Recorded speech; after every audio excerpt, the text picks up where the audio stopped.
manajemen pendidikan yang berkhidmat untuk bisa membantu perbaikan pendidikan di Indonesia. Dan di tengah pandemi ini banyak orang-orang yang kemudian masih kebingungan dalam mencari cara yang paling efektif untuk bisa menghadirkan layanan pendidikan terbaik untuk anak-anak muridnya. Nah, yang menjadi permasalahan adalah segala macam metode, media, dan sebagainya yang dipakai itu baru efektif untuk mencegah COVID. Namun masih belum efektif dalam kemudian memastikan pembelajaran ini bisa lebih efektif dalam mencapai target-target intrakurikuler. Ini menjadi permasalahan. Kenapa kemudian ini menjadi permasalahan? Kami di Smart Indonesia melihat bahwa salah satu problem yang dihadapi oleh banyak guru adalah ketidakmauan, keengganan, bahkan juga ketidakmampuan untuk keluar dari kebiasaan-kebiasaan lama. Nah, yang kami tawarkan hari ini dan besok itu adalah suatu terobosan baru bagaimana kita bisa mengembangkan pembelajaran di sekolah yang berani untuk bisa keluar dari itu semua. Bukan sekedar kebiasaan baru, namun kita akan menghadapi keformalan baru. Hari ini sekolah salah satu ciri khasnya adalah sebagai lembaga formal. Dia tampak kaku dalam menghadapi kurikulum. Padahal salah satu yang paling salah kaprah di negeri ini adalah saat kita beralih dari KTSP menjadi Kurtilas, banyak orang mengatakan bahwa kurikulum itu haknya pemerintah. Bukan, sama sekali bukan. Sebetulnya Kurtilas itu dibuat masing-masing oleh satuan pendidikan. Dan kurikulum tingkat satuan pendidikan dibuat sendiri oleh masing-masing guru. Artinya apa? Kurikulum kedaruratan, kurikulum yang dibutuhkan untuk bisa menghadirkan layanan pendidikan terbaik, itu sebetulnya masih menjadi tanggung jawab besar dari sekolah dan guru itu sendiri. Nah, kami mencoba untuk menawarkan agar guru-guru ini lebih berani dalam menghadapi persoalan-persoalan yang tidak efektif di tengah pandemi. Kan ada banyak cara yang kemudian bisa kita lakukan dalam rangka ini. Setidaknya guru new formal ini ada 3 poin penting ya. Poin yang pertama adalah bagaimana kemudian guru new formal ini mampu berperan sebagai pemimpin di kelas ajarnya. Bukan lagi sebagai fasilitator belajar di sekolah. Ini yang kemudian harus kita pahami. Kalau selama ini kita didoktrin oleh kurikulum yang ada bahwa guru itu memang perancang kurikulum dan guru adalah fasilitator kurikulum. Apa yang salah? Saat pandemi ini terjadi, guru kemudian masih dipaksa untuk bisa menghadirkan layanan terbaik, diberikan otonomi yang seluas-luasnya, sehingga pemerintah hanya diberi panduan. Lantas apa yang salah? Nah, yang menjadi persoalan hari ini adalah sudahkah kemudian pembelajaran bertransformasi dari luring menjadi daring ini, apakah sudah efektif? Ya, di sini yang kemudian menjadi persoalan. Banyak siswa dari generasi milenial atau hari ini mungkin sudah di TK, di SD sudah masuk generasi Alpha, SMP, SMA sudah masuk ke generasi Z, Gen Z seperti itu. Mereka sebetulnya tidak nyaman sebetulnya ya dengan pembelajaran berbasis daring sebetulnya.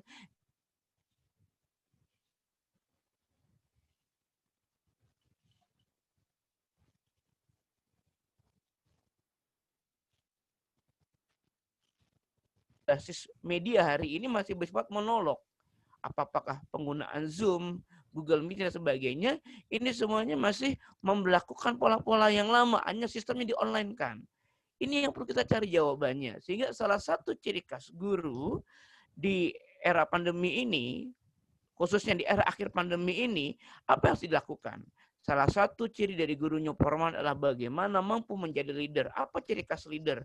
Dia mampu berbagi menjadi fasilitator. Jadi siswa itu bukan lagi menjadi objek atau menjadi subjek pembelajaran. Hari ini kita mengenal bahwa guru sebagai fasilitator dan peserta didik juga sebagai subjek. Padahal siswa juga adalah mitra mengajar.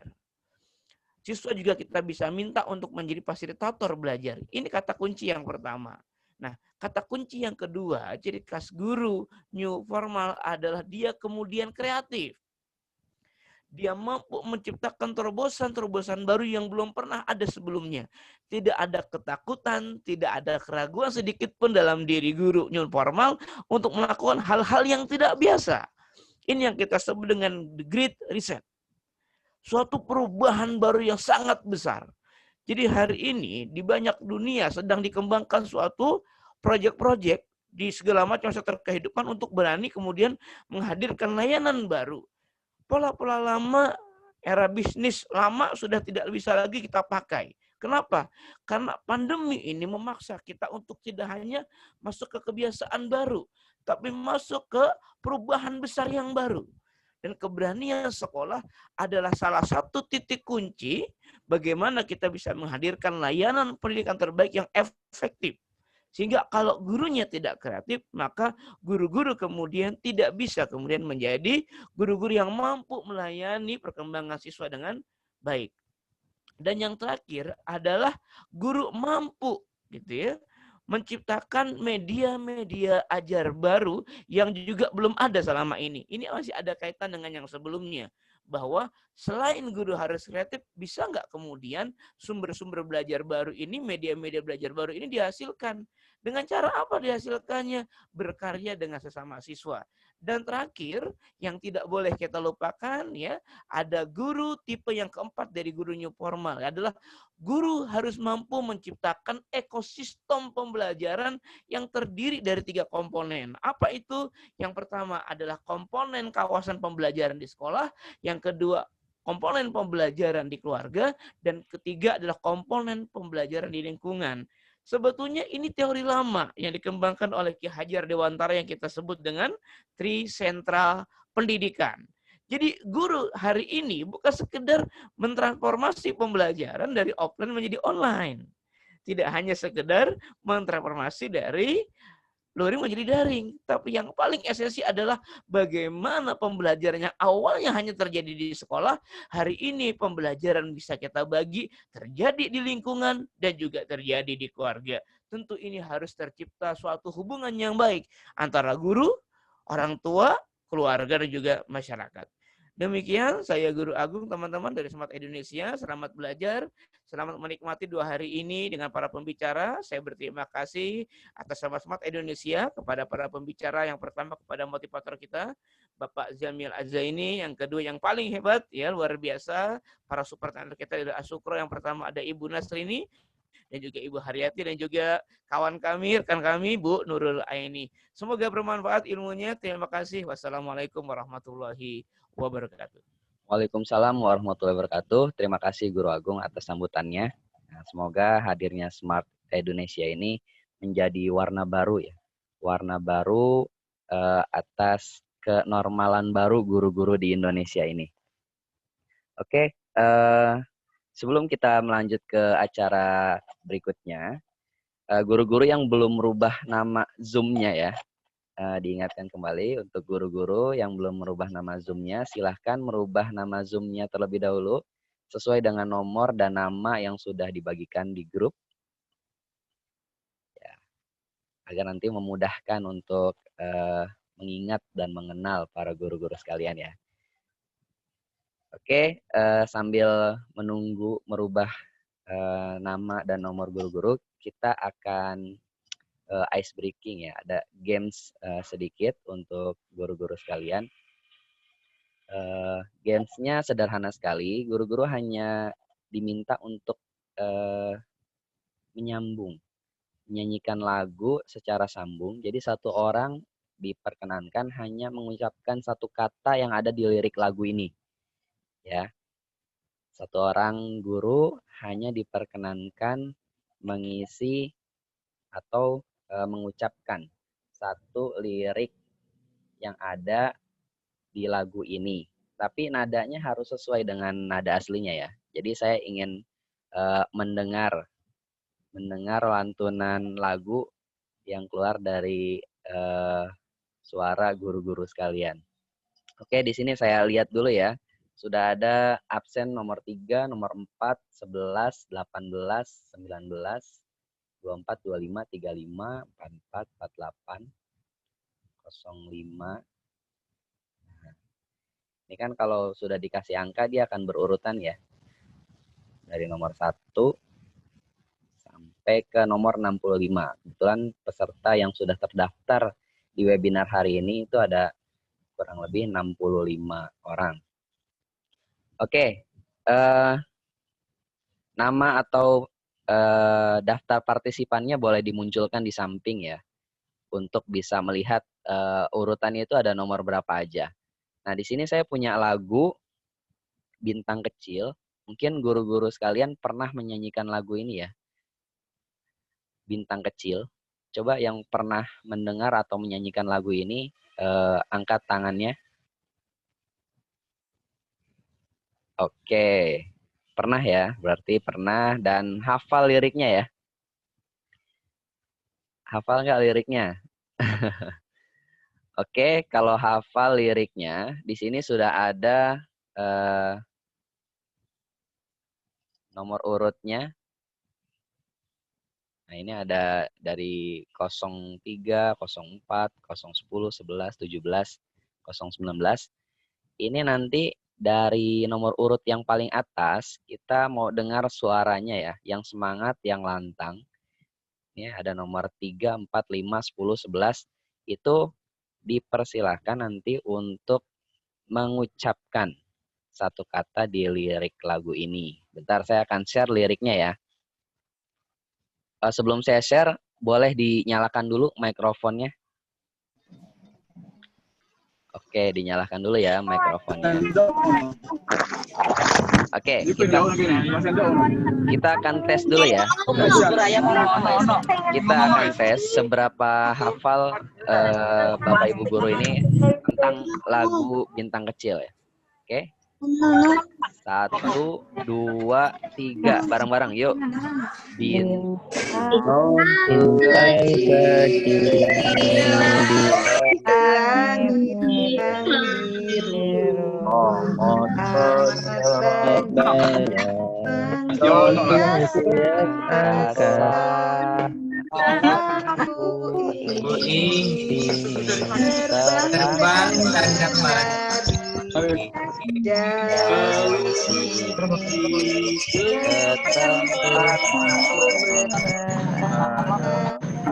Oke, berarti sudah hafal ya.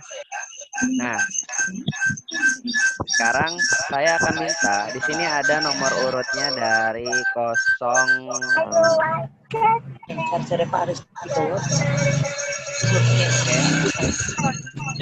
Soalnya habis perjalanan. Oke. Apa? Sebentar. Oke, ini.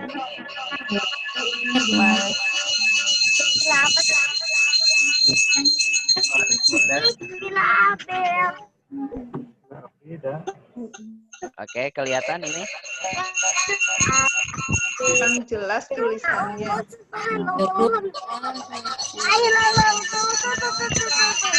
Tulisannya ngeblur. Ngeblur ya? Oke, kelihatan? Gak ada nada. Jeruk Mandarin. Sekarang baru buka gantian.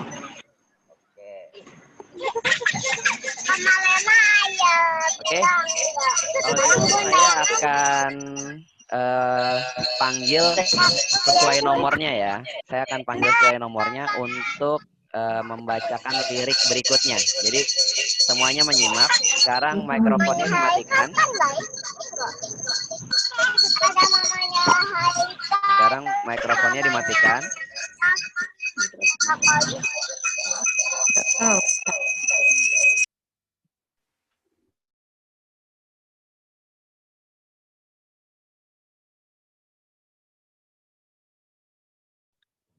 Oke, mikrofonnya sudah dimatikan. Sekarang saya akan minta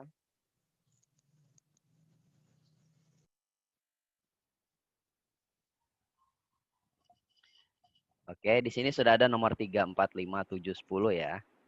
Ini saya akan minta tapi langsung disambung ya. Langsung disambung. Pertama nomor 003 nyalakan dulu. Mikrofonnya dinyalakan 003, Ibu Hadijah. Oke, Ibu Hadijah ya. Oke, nanti kita akan mulai dari Ibu Hadijah. Yang lain harap berkonsentrasi. Yang saya tunjuk, nyalakan, langsung sambung lagunya ya. Tapi pakai nada, misalnya gini. Kalau kata pertama bintang kecil, berarti Bapak Ibu guru harus membacanya pakai nada. Bintang kecil, gitu ya. Semerdu-merdunya ya. Nanti kita akan dengar mana suara yang paling merdu. Oke, siap. Pertama, ya. Kita mulai dari Ibu Hadijah. Satu kata. Bintang kecil. Satu kata ya. Bintang. Nadanya? Bin. Bin. Coba ulangi. Ibu Hadijah.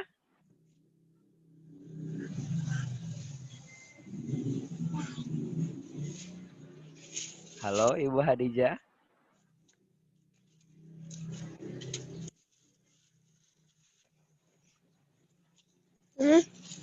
Oke. Coba kita mulai dari 004 ya. Ibu Gina, ada?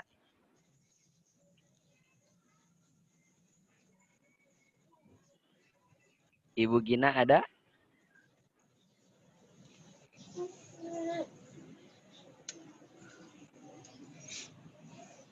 Ibu Gina nggak ada? Ibu Tri Astuti ada? 007? 005? Ada, Pak. Oke. Oke, dimulai dari Ibu Tri Astuti ya. Ya, boleh. 1, 2, 3. Bintang Sambung Ibu Nunung. kecil. Sambung. Tepuk tangan semuanya, keren. Udah bisa semua. Bunda sekarang tanya. Oke.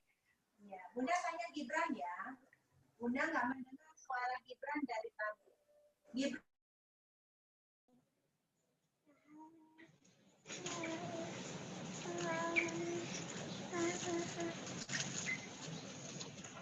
Oke. Kedengaran suara saya?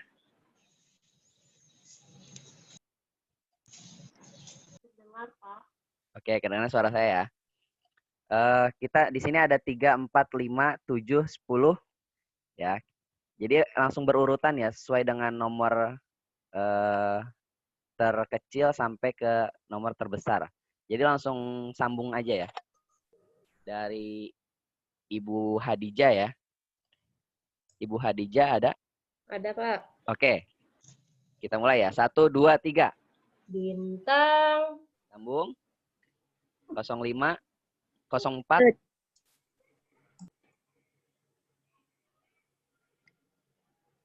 Oke, kita ulangi. Ibu Hadijah 03 ya. bintang 05, kecil. 07, 010, Yang 011,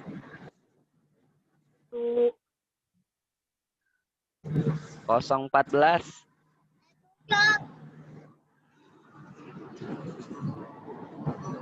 oke, ini ya, oke, ini mungkin ada terkendala di jaringan ya. Kita akan ke games yang berikutnya deh. Sekarang gini, Bapak Ibu guru, untuk yang mendapatkan nomor ganjil, silakan buat kalimat yang berawalan kata jika. Ya. Oke. Yang punya nomor ganjil 003, 005, 007 itu silakan buat kalimat yang berawalan kata jika. Oke. Dan yang mempunyai nomor genap silakan buat kalimat yang berawalan kata maka.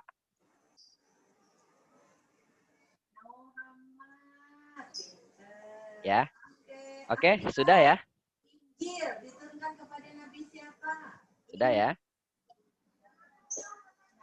Nah, kalau sudah, nanti saya akan tunjuk misalkan 001 011. Jika apa, nanti yang genap berikutnya, misalnya 011, genap berikutnya itu 014. 14 langsung sambung maka. Gitu ya. Bisa dipahami? Kita coba ya. 03.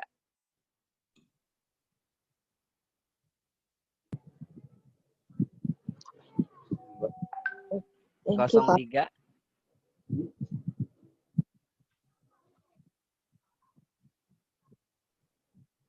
03.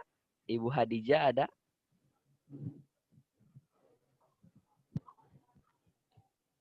Oke.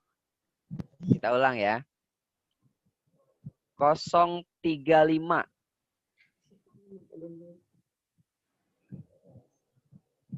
035. Ibu Venta Rahmawati ada? Ya. Jika? Ada.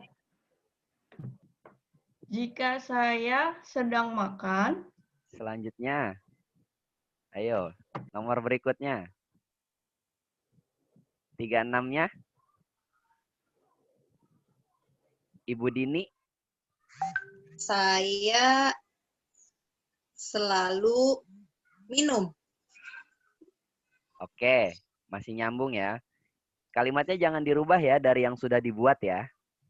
Jadi dibuat dulu, terus nanti bacakan sesuai dengan yang dibuat. Oke, Oh, iya. sekali lagi ya. Sekali lagi. 043.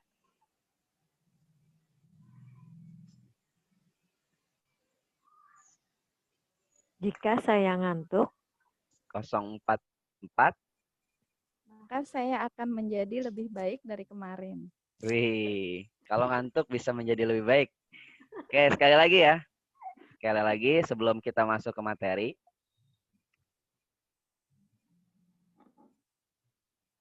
048.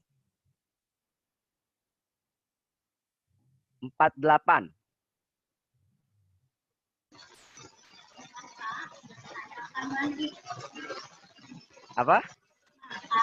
Saya akan mandi. Saya genap. Oh iya, genap. Oke, maaf. Ulangi. 023.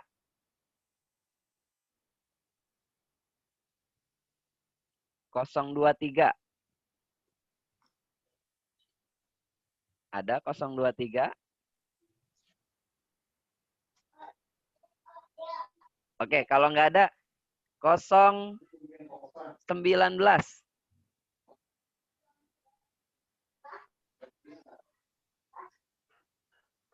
019.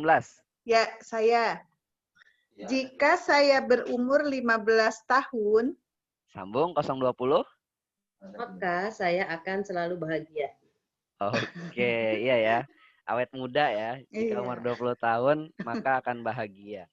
Oke, itu dulu ice breaking-nya, nanti akan kita sambung kembali. Selanjutnya kita akan persilahkan narasumber kita untuk sesi pertama ini. Kita punya 2 narasumber ya untuk sesi pertama. Yang pertama ada siapa? Ada yang tahu? Pak Jamil Azaini. Pak Jamil itu nanti sesi 2 ya. Oh, Oke, di sesi 1 ini kita punya 2 narasumber dari Al-Sukro ya. Al-Sukro Universal. Itu ada Ibu Haryati dan Ibu siapa? Bu Nasrini. Ya, betul. Mungkin ini udah ada yang pada kenal ya. Saya bacakan dulu CV-nya Ibu Haryati dan Ibu Nasrini. Ya. Oke, ini untuk Ibu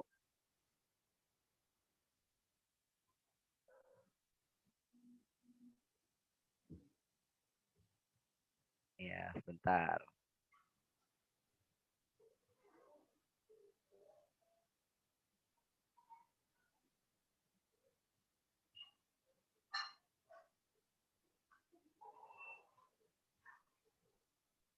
Oke, kelihatan?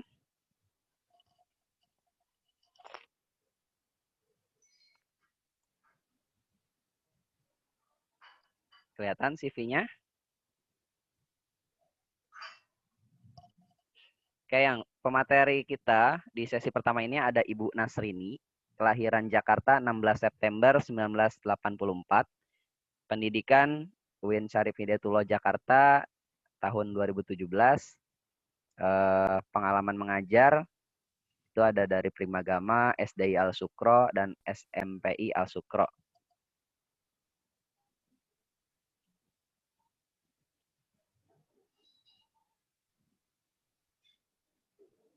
Ini ya.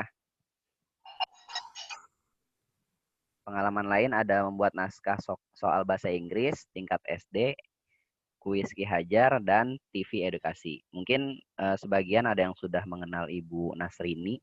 Jika belum, nanti bisa menyimak materi sambil berkenalan ya dengan Ibu Nasrini. Selanjutnya, narasumber yang kedua di sesi 1 itu ada Ibu Haryati. Nah ini ya, Ibu Haryati, kelahiran Purworejo 5 September 1978. Nah ini. Oke.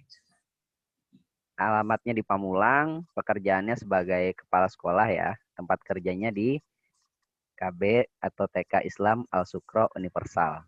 Nah ini juga yang akan menyampaikan materi kita di sesi 1 ini.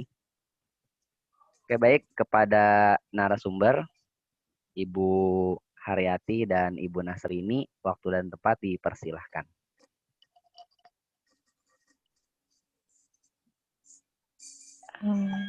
Assalamualaikum warahmatullahi wabarakatuh. Pak Ade, ini yang presentasi saya dulu atau Bu Ati dulu? Mungkin dari Bu Ati dulu kali ya? Iya, boleh dari Bu Ati dulu. Ya, silahkan Bu Ati. Terima kasih Guru Ade. Bismillahirrahmanirrahim. Assalamualaikum warahmatullahi wabarakatuh. Waalaikumsalam warahmatullahi wabarakatuh. Alhamdulillah rabbil alamin. Allahumma sholli ala sayyidina Muhammad wa ala ali sayyidina Muhammad.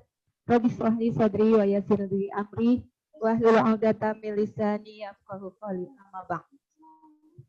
Terima kasih untuk Guru Ade, Smart Edusia. Di sini kita nanti sama-sama untuk sharing. Ternyata di sini banyak guru-guru hebat. Ya, tapi sebelumnya marilah kita panjatkan puji syukur kehadirat Allah Subhanahu wa taala. Alhamdulillah kita bisa virtual ya, bertemu bersama-sama, thalabul ilmi bareng-bareng. Mudah-mudahan forum ini bisa membawa keberkahan untuk kita semuanya. Amin. Salawat serta salam kita haturkan ke junjungan baginda Nabi besar Nabi Muhammad SAW, karena beliaulah sebagai uswatun hasanah bagi kita semuanya. Untuk guru-guru hebat di sini, saya pikir tadinya banyak orang tua juga enggak ya, gitu. Jadinya mungkin untuk lebih mengakrabkan, di sini saya akan menyapa guru-guru hebat dan mungkin ada ayah bunda di sini dengan teman-teman. Ya. Karena kalau dengan teman-teman kesannya lebih akrab, lebih dekat, insya Allah kalau menurut saya seperti itu. Ya, untuk teman-teman semuanya, di sini saya sama seperti teman-teman dan mungkin satu sisi seperti bunda-bunda di sini juga. Kita di sini sharing bagaimana mungkin yang kita alami di masa new normal ya, yang harus mau tidak mau kita menghadapi bersama-sama kondisi untuk saat ini. Nah, teman-teman, untuk masa pandemi ini COVID-19 tidak luput pendidikan itu tanpa kita sadari, dan memang mungkin Allah arahkan ke situ, pendidikan ini kembali ke fitrahnya, kembali ke rumah. Ya, mungkin nanti di sini kita sharing mengingat kembali dan istilahnya review lah dengan pendidikan yang sudah ada dan apa yang bisa kita lakukan di zamannya yang sudah berubah ini. Mungkin tadi Guru Agung ya sudah memaparkan juga. Nah, di sini kembali lagi pendidikan itu kembali ke fitrahnya, ke keluarga. Keluarga di sini sangat berperan. Ayah, bunda itu sangat memegang peranan dalam pendidikan putra-putrinya. Apalagi maaf seorang bunda, seorang ibu.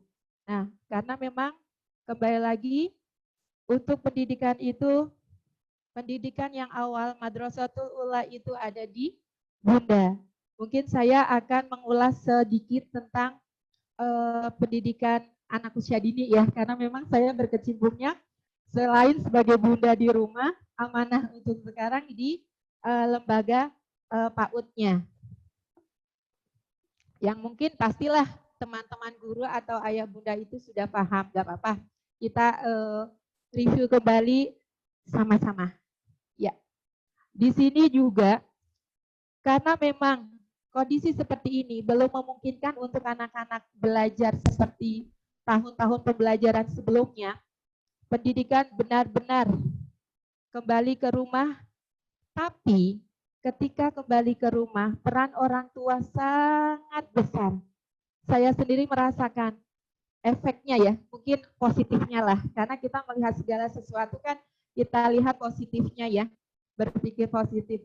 Dengan adanya COVID-19 ini, mau nggak mau yang mungkin orang tuanya tadi sibuk dengan pekerjaan, termasuk ayah bunda, guru-guru hebat di sini teman-teman, yang mungkin dari pagi-pagi sudah harus ke sekolah mengajar, pulang sudah sore, ketemu anaknya sedikit waktu. Nah, masa pandemi ini karena PJJ, pelajaran jarak jauh, mau nggak mau banyak waktu di rumah. Berkumpul bersama keluarga, anak-anak, dan yang saya rasakan untuk positifnya ya kita bisa meningkatkan kedekatan kita sama anak-anak. Itu yang harus kita syukuri juga. Kita bisa mungkin melaksanakan sholat berjamaah setiap saat yang tadinya mungkin itu susah dilaksanakan karena kesibukan ayahnya sendiri, kesibukan kita sendiri, anak-anaknya sekolah. Nah, itu mungkin salah satu positifnya di masa pandemi yang bisa saya rasakan. Selain itu tentunya kita bisa menjadi terutama ya untuk bunda ini di sini menjadi bunda yang serba bisa. Harus bisa menjadi guru, bisa menjadi chef, bisa menjadi apa saja di masa pandemi ini karena memang intens berkumpulnya di keluarga itu lebih banyak. Next. Nah, di mana peran sekolah di masa pandemi ini? Ya, di masa pandemi ini sekolah itu merupakan mitra. Ya, sekolah adalah mitra keluarga. Walaupun sehebat-hebatnya bunda mengajarkan untuk putra-putrinya, tapi tetap butuh sekolah. Ya, butuh kerjasama. Sekolah ini bekerja sama dengan orang tua, ayah bunda, itu untuk memberikan yang terbaik. Harus bersinergi, bersama-sama, berkolaborasi antara orang tua dengan sekolah supaya apa yang kita berikan ke anak-anak kita itu memang sesuai dengan tahap perkembangannya. Ya. Oh, next, ya. Lanjut Pak Ade. Ya. Nah, di sini orang tua dan sekolah benar-benar harus bisa berkomunikasi. Bagaimana supaya bersinergi antara guru dan orang tua. Kenapa? Karena memang jangan sampai dengan kondisi seperti ini anak-anak tidak mendapatkan haknya. Mendapatkan yang memang harus anak-anak dapatkan. Kemarin terus terang nih teman-teman, mungkin kalau untuk sekolah dasar atau sekolah menengah itu mungkin nggak begitu berpengaruh ya. Mereka melakukan daring, istilahnya itu sudah memang insya Allah mampu ya. Tapi kalau untuk terutama PAUD, mungkin di sini agak sharing sedikit, memang agak PR. Karena PAUD itu kan nggak normal, pendidikan yang abnormal ya istilahnya ya. Nggak harus TK juga bisa nanti langsung ke SD, istilahnya seperti itu. Nah, yang kita rasakan di daerah sini terutama Tangsel ya, mungkin kalau Depok saya dengar-dengar juga nggak jauh berbeda lah. Daerah-daerah lain memang untuk kondisi seperti ini, orang tua harus benar-benar kita pahamkan kalau anak-anak itu memang butuh pendidikan, tetap butuh sekolah. Karena tidak sedikit juga orang tua mungkin yang berpikir seperti itu tadi, nggak usah sekolah dulu, nanti aja langsung SD gitu kan. Nah kalau SD sih nggak masalah, karena semuanya pasti harus SD gitu, harus SMP, harus SMA. Nah ini yang kita rasakan di sini, kita harus benar-benar, guru kita pun harus benar-benar gimana sih menjalin silaturahmi, menjalin komunikasi yang baik dengan orang tua, supaya orang tua itu yakin mengamanahkan pendidikannya di sekolah kita. Itu yang kita rasakan kemarin. Next. Nah, ikhtiar yang kita lakukan, mungkin tahun sebelumnya kita nggak melakukan ini juga, salah satunya kita yakinkan ke orang tua, kalau memang anak-anak pun yang usianya masih usia dini, itu tetap harus mendapatkan pendidikan, harus tetap sekolah. Ayo sekolahin lah ke Al-Syukro, kalau kita kan ke Al-Syukro ya, mungkin untuk teman-teman kan ke sekolah masing-masing ya. Nah, ayolah, karena apa? Dengan itu kita yakinkan orang tua tetap harus sekolah walaupun kondisinya seperti ini. Mungkin tatap mukanya belum, harus daring, karena memang peraturan dan kondisi yang mengharuskannya. Nah, tapi kita tetap meyakinkan di orang tua kita kalau di masa ini kita juga berusaha untuk memberikan yang maksimal. Next. Nah, pertama apa yang harus guru-guru nih? Supaya mereka orang tua itu tetap percaya ke kita, tetap mengamanahkan pendidikan putra-putrinya ke kita. Nah, dari kita pun guru-gurunya, tim yang ada di kita itu harus berubah. Yang mungkin sebelumnya dengan tatap muka, pola pembelajarannya, medianya, yang sudah-sudah di masa pandemi di mana anak-anak kita tidak ke sekolah, tidak belajar bermain di sekolah, guru-guru itu harus benar-benar berpikir, harus benar-benar beradaptasi dengan kondisi pandemi ini. Nah, di sini kita berikhtiar. Saya selalu mensupport untuk guru-guru kita, tim kita, ayo harus lebih kreatif. Pembelajarannya, program-programnya, kreatif untuk kreativitasnya. Nah, tidak hanya yang sudah bisa aja, yang teman-teman sudah pernah melakukan, sudah mampu, tetapi harus juga berinovasi. Medianya ini pakainya apa? Menggunakan apa? Nah, itu tidak mudah untuk tim kami, harus benar-benar menyesuaikan dengan kondisi yang ada. Yang ketiga itu harus melek IT, dekat IT. Yang mungkin tadinya guru-guru kita itu biasanya di era sebelumnya itu lebih banyak dengan bikin-bikin yang memang istilahnya dengan tangan, manual, menggunting. Ini kalau di TK ya. Kalau di SD pun yang level-level bawah juga ya masih dengan istilahnya kreativitas guru-gurunya. Dan sekarang ini bagaimana kita juga harus bisa ini, bisa itu yang berkaitan dengan IT. Harus kreatif, ya, berpikir, iya. Harus berinovasi, menciptakan pembelajaran yang bagaimana nih? Yang bisa membuat anak senang istilahnya. Anak mau melakukan di rumah, anak senang. Orang tua juga, orang tua tidak terbebani. Nah, di sini pinter-pinter istilahnya guru untuk memanage pembelajaran supaya terus terang ya kalau untuk unit TK supaya anak-anaknya tetap sekolah. tidak mundur.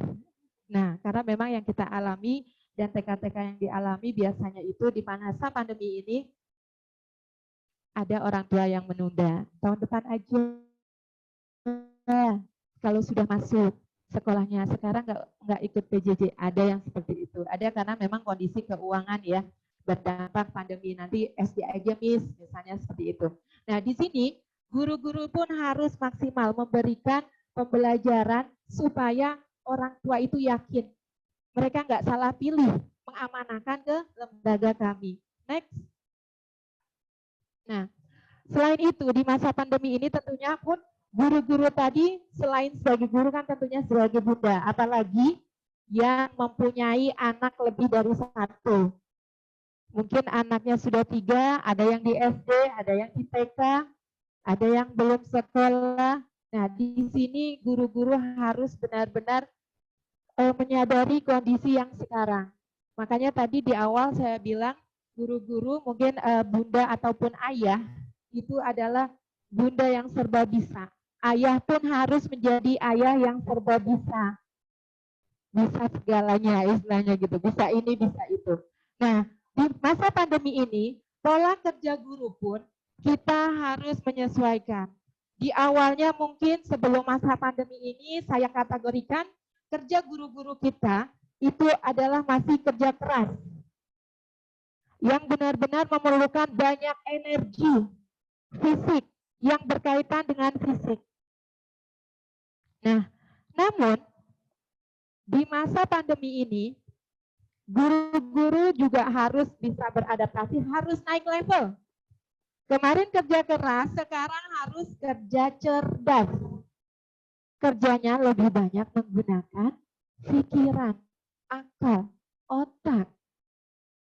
Bagaimana menciptakan pembelajaran yang menarik. Harus bikin apa nih? Bikin video, bikin ini, bikin itu. Dikirim, dibuat.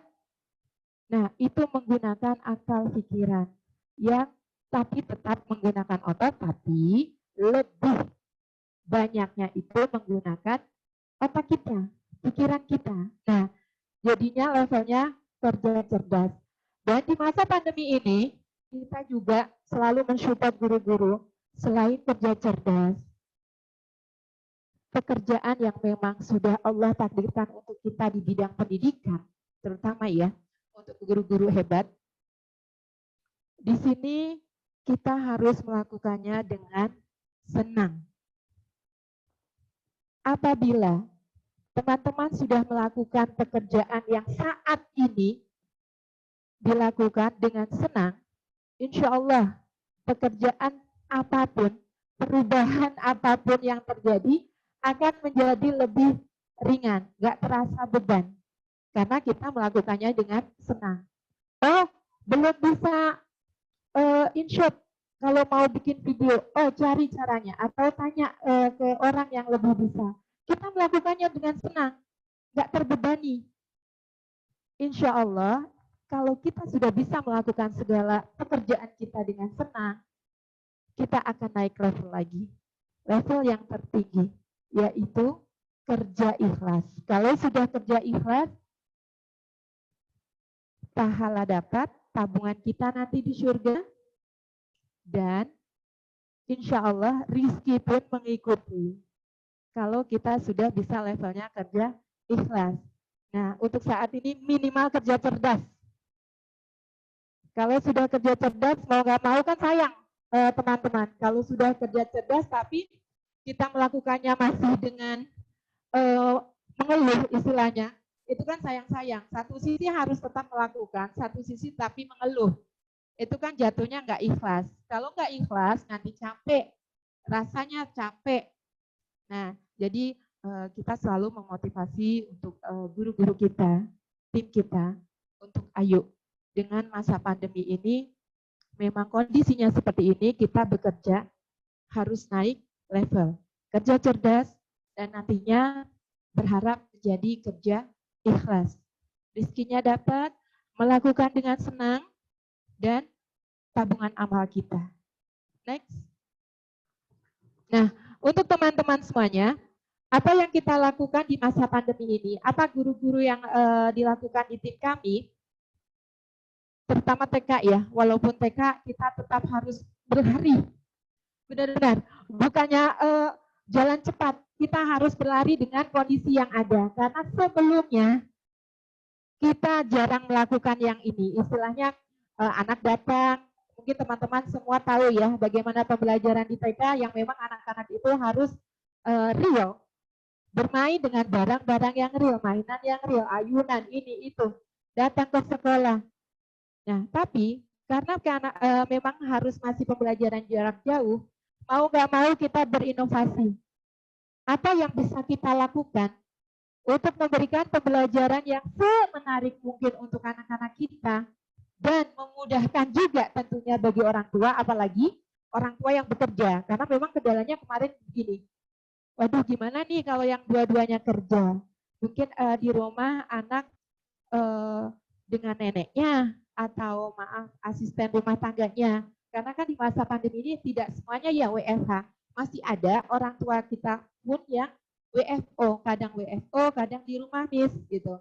Nah, jadi kita coba desain pembelajaran yang bisa kita lakukan. Nah, yang kita lakukan, guru-guru kita melakukan Google Meet atau Zoom. Tadinya, sebelumnya ada nggak Google Meet? Enggak, untuk anak TK nggak ada. Nah, mau nggak mau kita melakukan Google Meet. Tadinya guru-guru tahu caranya? Enggak.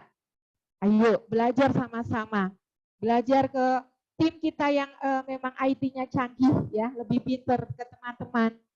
Mungkin juga ke keluarga sendiri, suami, istri, ataupun anak yang mungkin sudah besar ya. Kalau saya kan sudah punya anak SMA kelas 1.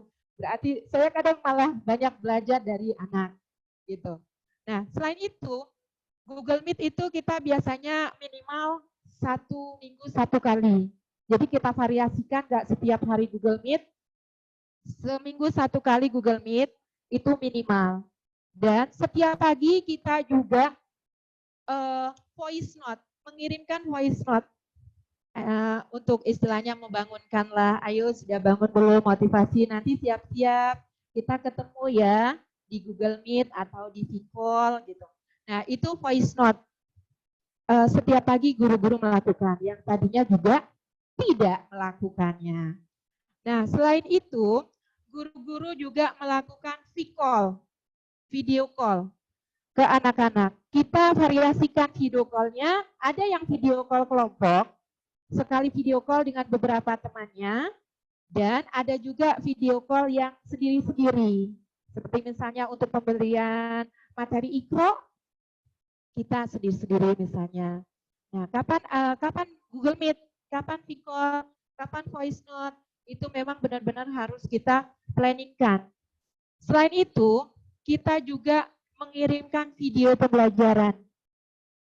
Yang tadinya guru-guru itu tidak pernah atau jarang ya membuat video, mau nggak mau memenuhi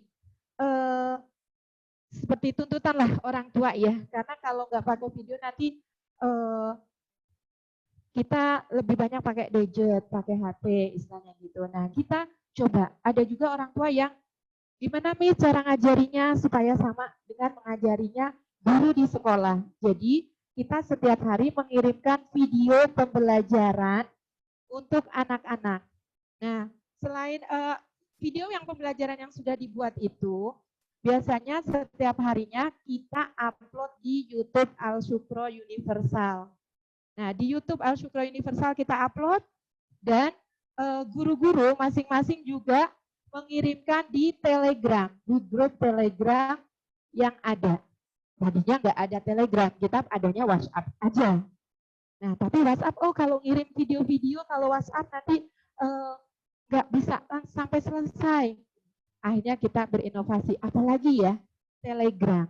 Kita belajar Telegram, gimana sih Telegram itu, istilahnya gitu.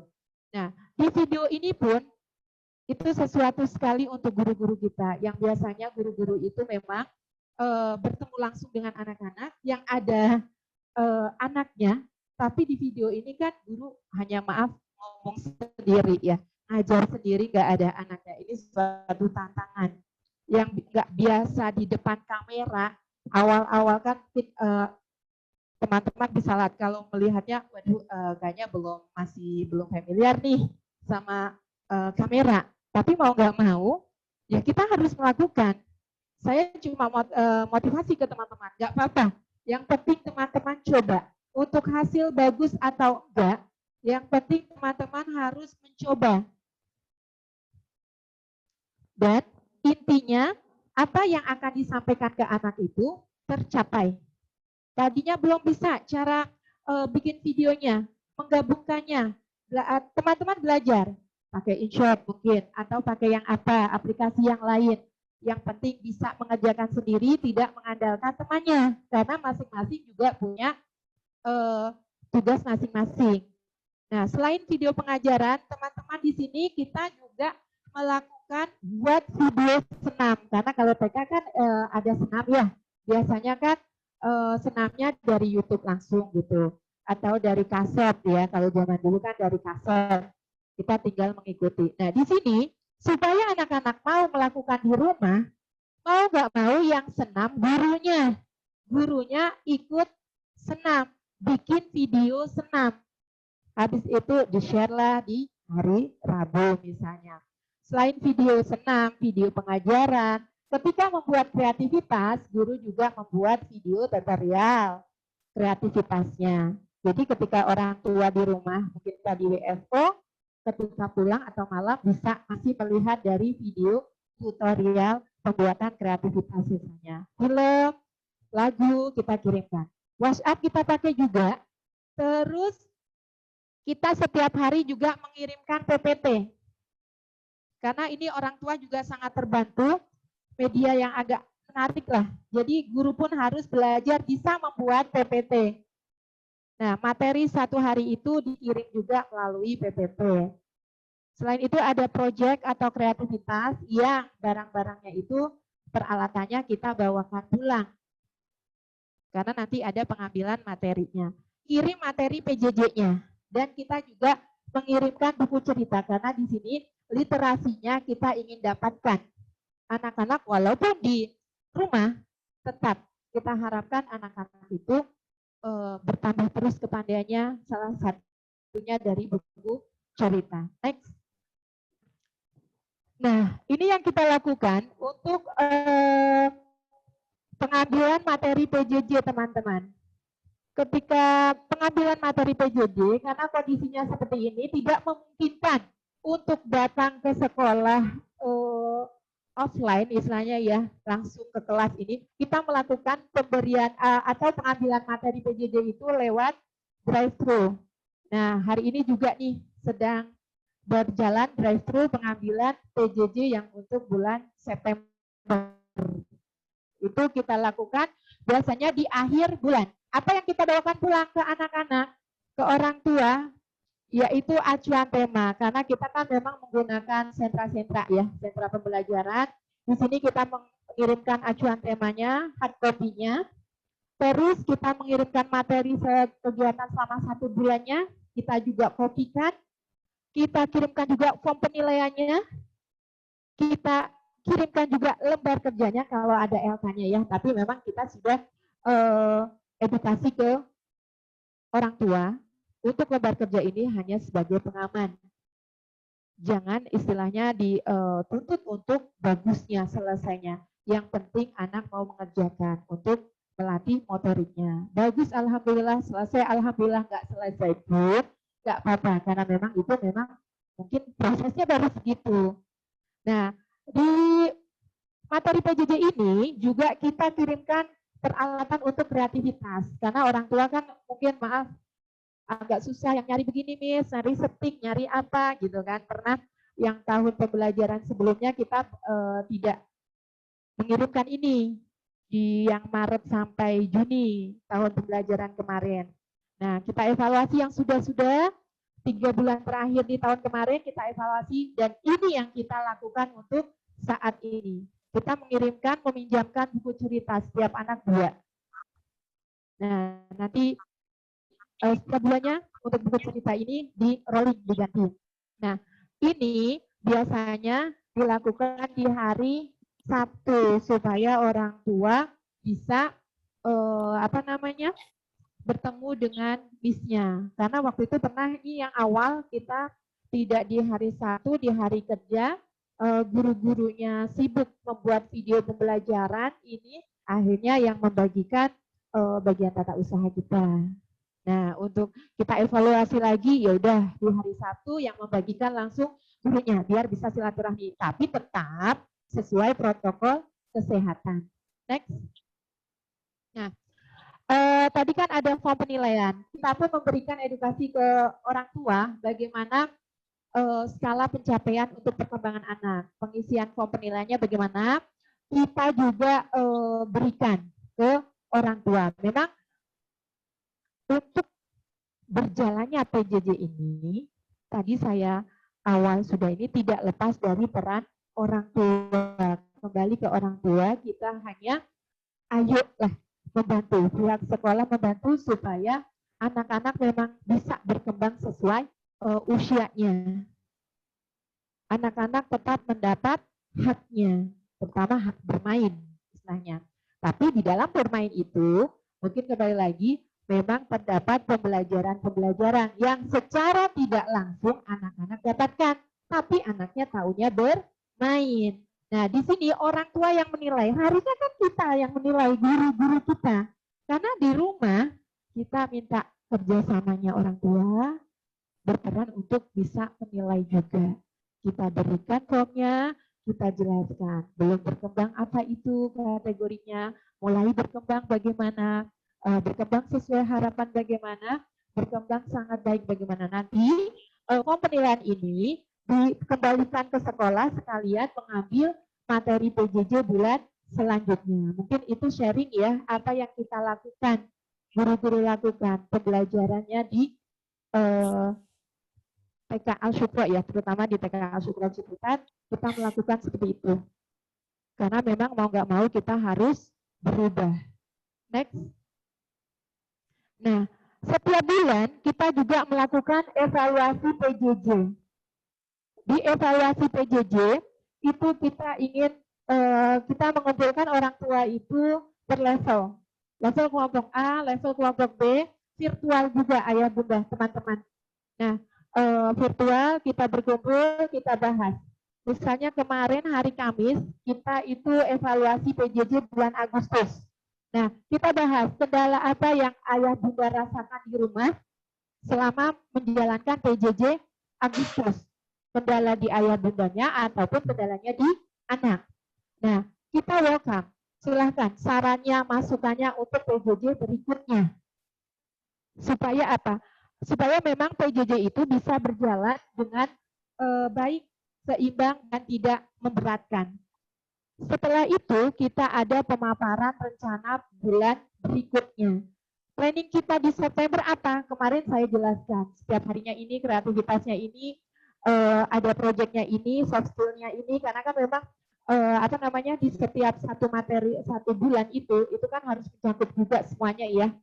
Untuk materi-materi sentra pun kita tetap masukkan di materi satu bulan di rumah, tapi kita pilih yang memungkinkan untuk dilakukan di rumah. Pinter-pinter kita lah, mana yang bisa materi sentra itu kita lakukan di rumah selama PJJ, dan peralatannya istilahnya mudah didapatkan. Jangan sampai kita memberikan materi itu, tapi peralatannya agak susah, harus beli. Itu kan kita juga nggak mau ya, membebani orang tua di masa pandemi seperti ini. Nah, itu pemaparan secara rinci untuk rencana bulan berikutnya. Kembali lagi, saya tekankan di orang tua yang penting komunikasi, terutama komunikasi kepada wali kelompoknya. Mungkin kalau ke saya kan agak jauh dikit ya, oh nggak apa-apa, ke saya monggo ataupun ke wali kelompoknya. Yang penting ada apa-apa komunikasi aja, gitu. Dan di event evaluasi PJJ ini juga kesempatan saya untuk memberikan sedikitlah edukasi ke orang tua. Misalnya pentingnya bermain untuk anak itu yang bagaimana pendampingan selama PJJ. Pokoknya di sini untuk PJJ di TK yang kami lakukan itu fleksibel. Maksudnya fleksibel itu kita punya rencana-rencana kapan Google Meet, kapan Vicol, kapan ini, kapan itu. Tapi apabila orang tua yang WFO tidak bisa, waktunya pada pagi hari itu agak fleksibel. Kadang ada juga, Miss, saya nggak bisa nih video call di hari kerja, saya masuk terus nih sudah satu aja ya Miss. Kadang kita pun melayani. Tadi itu yang penting tetap sekolah gitu. Jujur aja nih, tetap sekolah. Itu yang penting kalau untuk usia TK. Next. Nah, untuk sekolah dasar, kebetulan saya juga punya anak yang kedua itu kan di sekolah dasar, di SD Al Syukro Universal juga. Yang pertama di SMA Al Syukro Universal juga. Nah, di sini saya tahu sendiri bagaimana PJJ di sekolah dasar. Di sekolah dasar pun sudah cukup bagus kalau menurut saya ya. Saya di sini satu sisi juga sebagai orang tua. Di SD tidak jauh berbeda yang dilakukan di TK. Karena memang kita di Al Syukro itu kan unitnya dari TK, SD, SMP, SMA. Jadi insya Allah selalu berkesinambungan. Ayo berinovasi apa yang bisa kita lakukan. Nah, di sekolah dasar itu menggunakan Google Meet atau Zoom juga. Melakukan Vicol juga. Video pembelajaran juga. Guru-guru juga. Ada produk atau project yang dilakukan? Ya. Seperti misalnya kemarin di kelas 4 ada nih anak-anak bawang, menanam bawang. Anak-anak harus mencatat bagaimana proses tumbuhnya bawang dari hari pertama sampai hari ke-20. Gitu misalnya.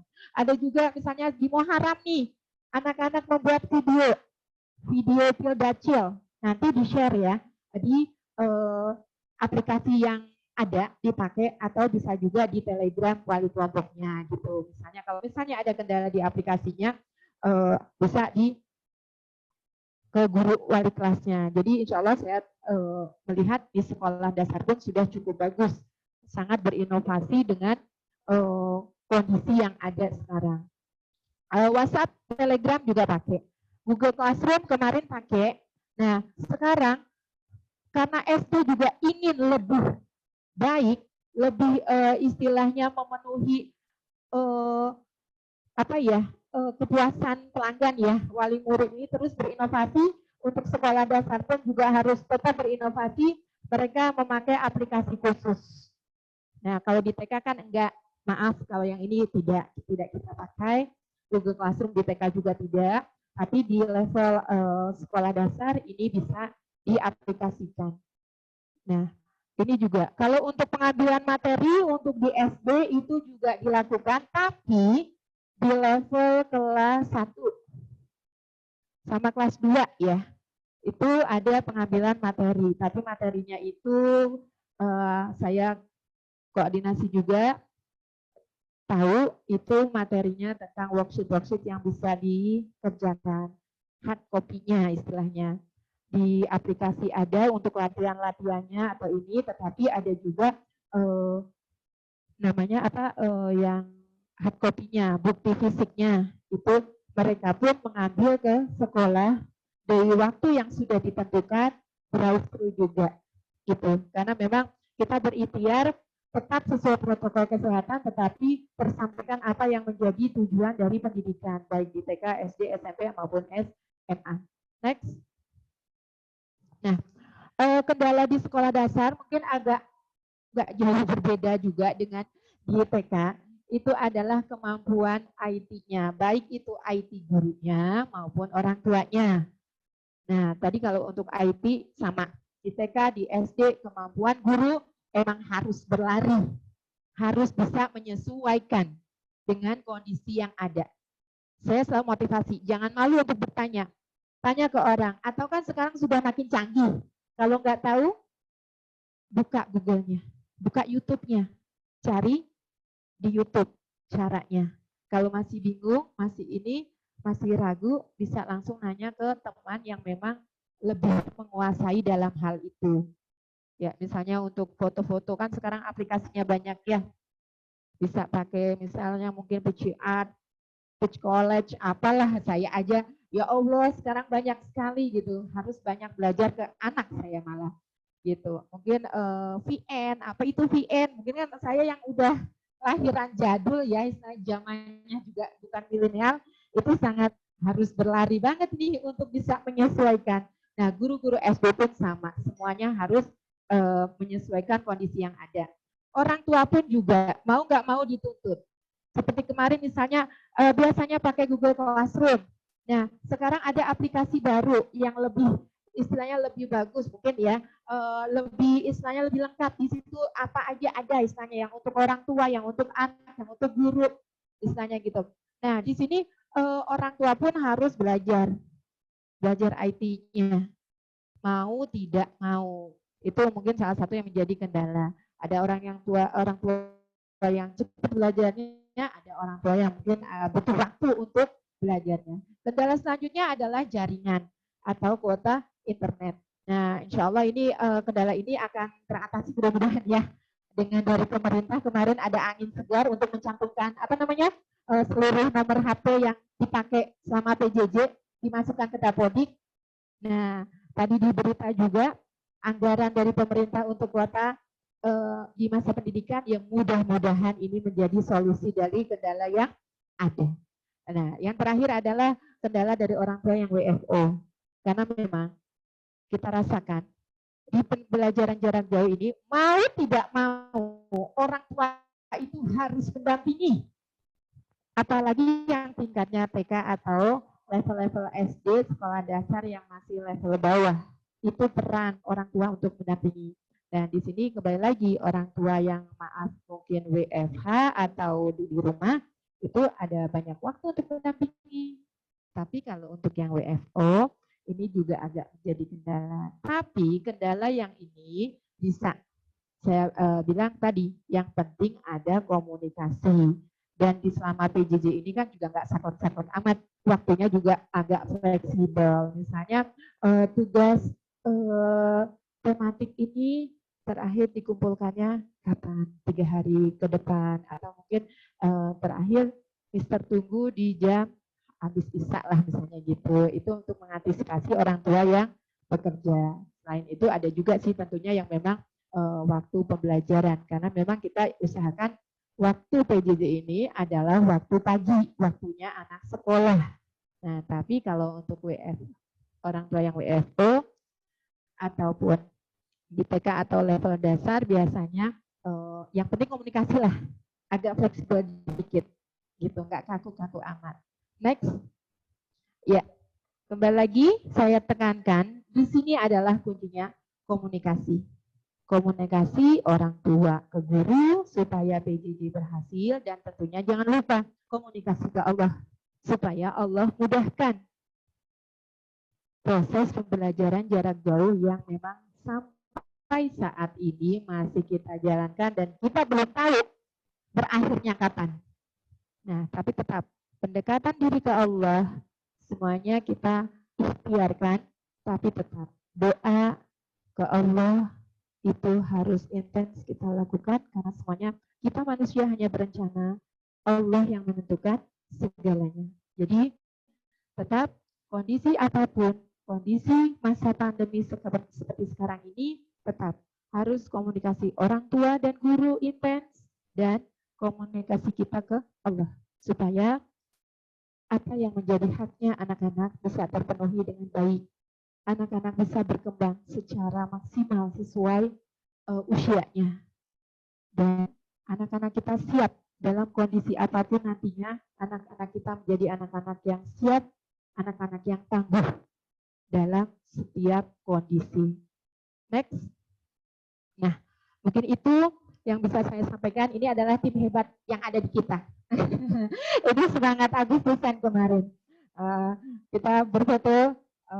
Saya selalu tekankan tetap kompak, semangat, sehat-sehat, dan tetap untuk protokol kesehatan. Mungkin nanti pemaparan level di jenjang sekolah dasar ataupun selanjutnya akan lebih teman-teman dapat dari teman saya, dari Bu Nasrini. Nanti banyak akan sharing juga. Mungkin dari saya cukup. Terima kasih banyak untuk waktunya. Terima kasih, ini momen spesial bisa sharing bersama teman-teman hebat di sini. Dan mudah-mudahan silaturahmi tetap terjalin, sehat-sehat untuk semuanya. Mohon maaf atas segala keterbatasan. Wabillahi taufiq wal hidayah. Wassalamualaikum warahmatullahi wabarakatuh. Waalaikumsalam warahmatullahi wabarakatuh. Langsung disambung ya Ibu Nasrini. Baik, terima kasih Guru Ade.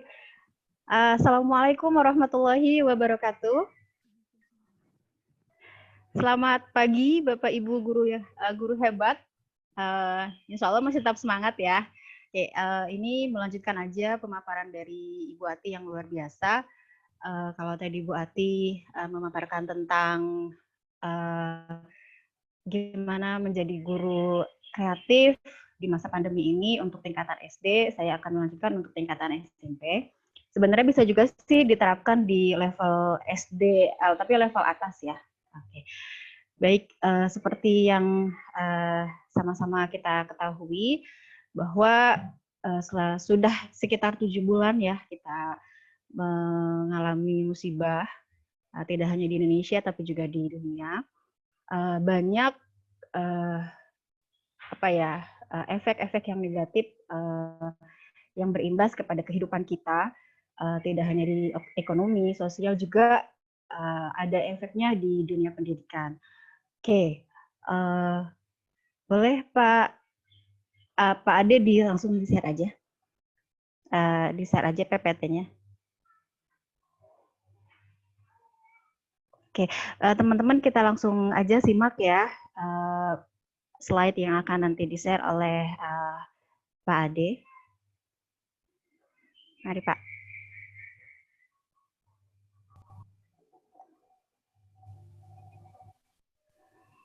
Oke, ya teman-teman, menjadi guru kreatif di masa pandemi, di sini banyak sekali kita tidak harus selalu melihat hal-hal ini dari segi negatif ya, tapi kita juga bisa lihatnya dari segi positifnya. Oke, dari kejadian yang kita alami ini, COVID-19 ini ada juga hikmah-hikmah yang kita bisa rasakan. Di sini saya berikan ada tiga hikmah yang bisa kita alami ya, yang bisa kita lihat ya Pak. Oke, di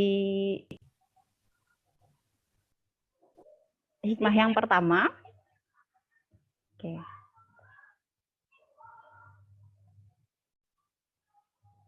Ya, langsung Pak, di slide berikutnya Pak.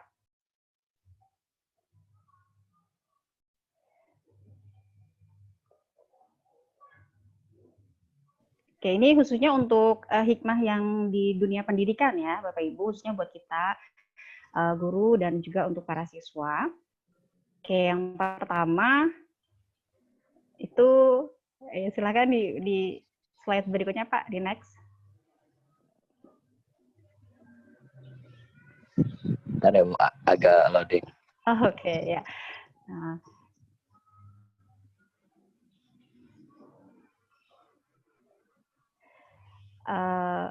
Pasti teman-teman juga, saya mau tahu dulu nih, teman-teman di sini kebanyakan dari guru SD atau SMP? Ada yang guru SMP nggak? Sambil kita nunggu PPT-nya bisa di-share ya. Ada yang guru SMP? Oke, ya mungkin dari ada ya, ada dari Pak Muji Widodo. Oke, kalau boleh tahu Bapak dari sekolah mana Pak?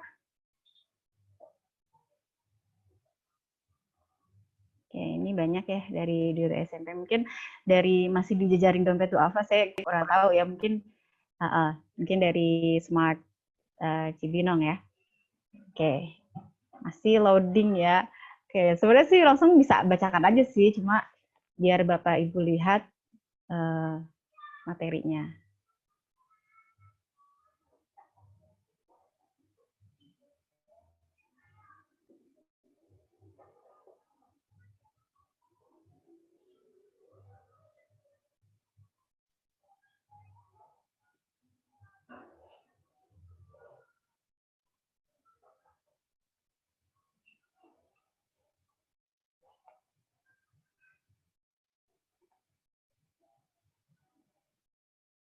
Masih nggak bisa ya, Pak?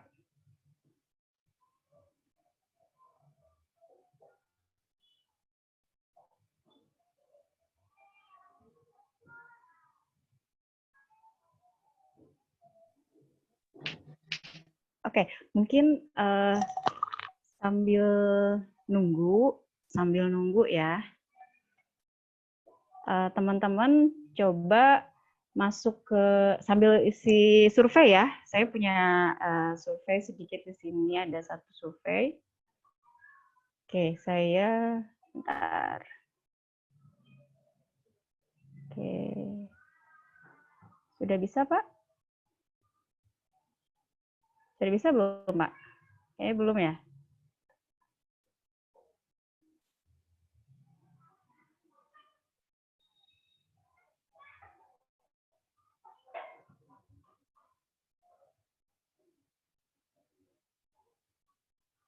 Oke, ya.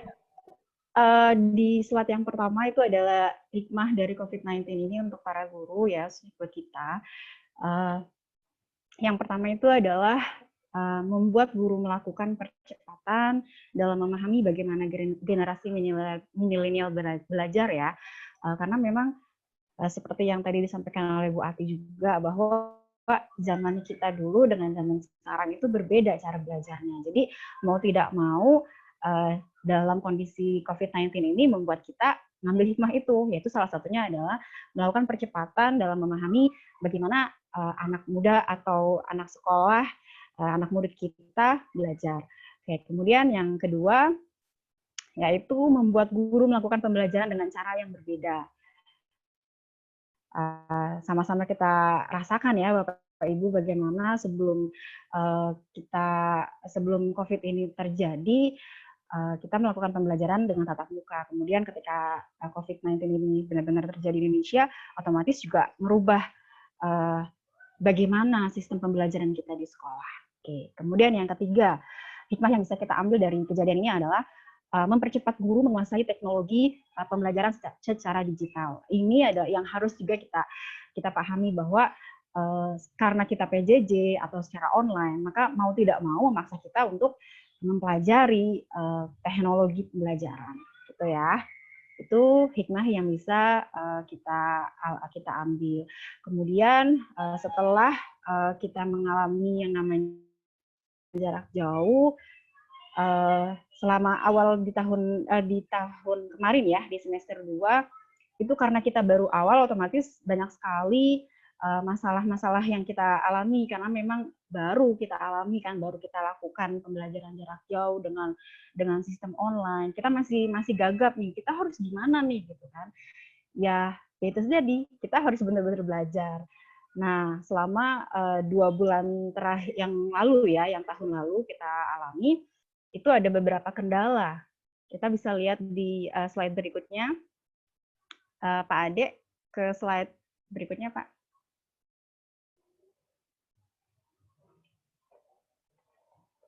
Ya, di sini ada tambahan juga. Mungkin katanya guru jadi lebih berharga. Ya, semua orang punya pendapat atau pandangan sendiri, benar sekali.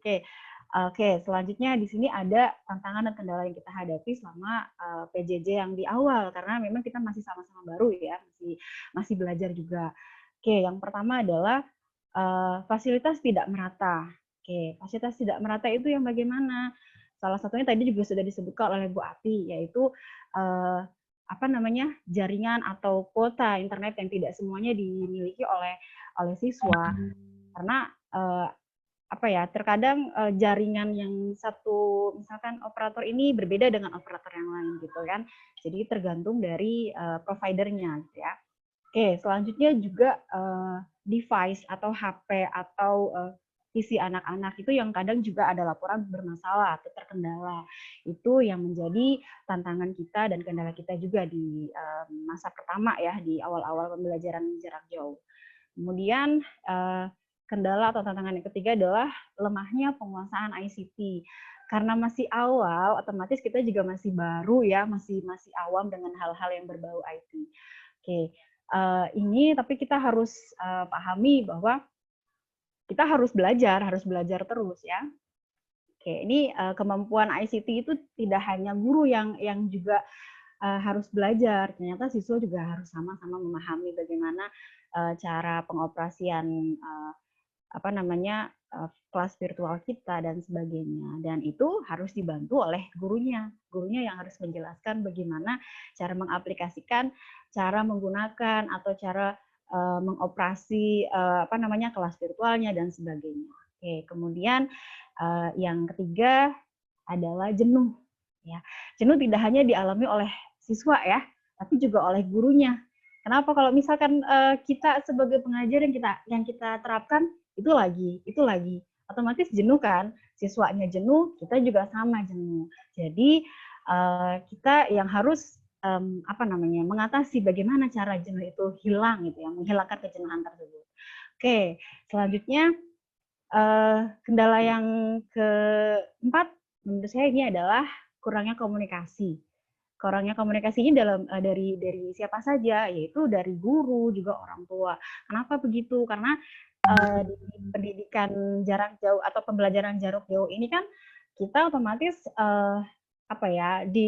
di rumah itu anak-anak dibimbingnya sama orang tua. Otomatis kita yang harus sering berkomunikasi dengan orang tua. Kalau misalkan komunikasi kita tidak lancar dengan orang tua, ya susah ya. Karena kan karena walaupun anak-anak SMP, tetap mereka harus ada pantauan. Nah, kalau yang memantau anak-anak siapa? Otomatis orang tua. Dan bagaimana cara kita tahu bagaimana mereka kesehariannya di rumah? Ya, dengan orang tua kita harus berkomunikasi. Gitu. Itu tantangan dan kendala yang dihadapi pada di awal-awal COVID-19 itu terjadi atau di awal-awal pembelajaran jarak jauh ya Bapak Ibu. Kemudian dari kendala-kendala yang tadi kita hadapi, saya bisa merangkum atau memberikan solusinya. Bisa menyimpulkannya ada 3, yaitu yang pertama ada slide berikutnya Pak. Desire to learn, ya, kemauan kita untuk belajar, ya. Kemauan kita untuk belajar, guru dengan siswa juga sama-sama belajar. Karena yang namanya pendidikan, namanya belajar itu kan sepanjang hayat ya Bapak Ibu, walaupun kita sudah jadi guru, kita tetap belajar. Karena ilmu yang kita dapatkan sekarang itu akan berubah, akan